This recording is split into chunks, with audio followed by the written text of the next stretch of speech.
Hello, my name is Rosales and this is Guillermo Viramontes. Here we're going to be presenting our trebuchet, our final project for the Motions and Energies class of the engineering program, winter semester 2021. And yeah, here our trebuchet, it's maybe like 1 feet by 1 feet by 2 feet tall. And previously what we had done is roughly with the 5-pound weights on each side that are provided, we have gotten maybe 70 feet. I think that's our average distance. And yeah, we're going to be launching it here. So we pull it back and we set the golf ball, which is our projectile, as far back as we can so that it gets the most travel distance when the weights start dropping and the arm starts traveling. Weights, both sides. And just to give you a small overview, our projectile, which is, I don't know if you can see it, the cord is hanging onto a nail here, and that is our release mechanism. So when you reach a certain angle, the cord will just let go and our projectile will be released. Here we have our weights, 5 pounds each, like I said. And yeah, I think that a big but rather things to think about is that when we're dropping it, we have to try to get it to drop as straight as we can, because if it ends up bumping into the side, if it ends up falling unevenly, it will slow down the release, or it might get stuck and it just screws everything up. Anyways, so yeah, we're gonna release it when I say go. 1, 2, 3, go.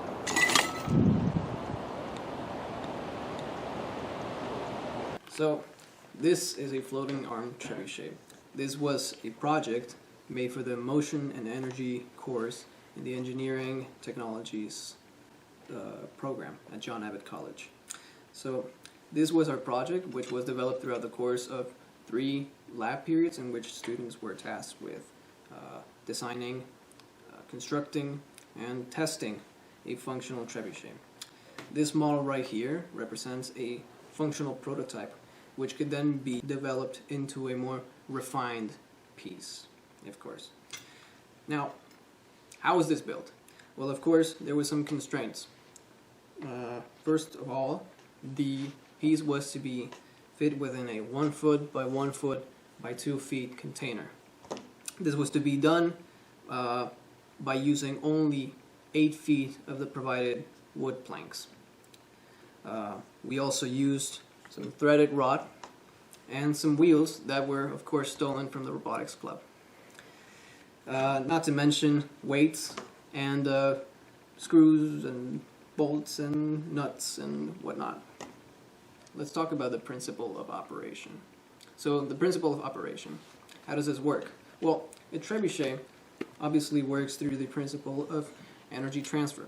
As the weights at the fulcrum of our throwing arm are raised, potential energy is stored at the top. Once released, these wheels act as a lever mechanism which help move our throwing arm up. At this point, all the potential energy stored in the weights is transformed into kinetic energy that is then passed onto our little golf ball. Now, this right here is a satchel that was made very simply by using a piece of rag.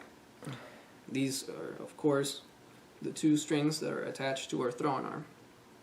Once the throwing arm reaches a certain position where the weights cannot further move down, the golf ball will be located at a certain position following a rotational motion.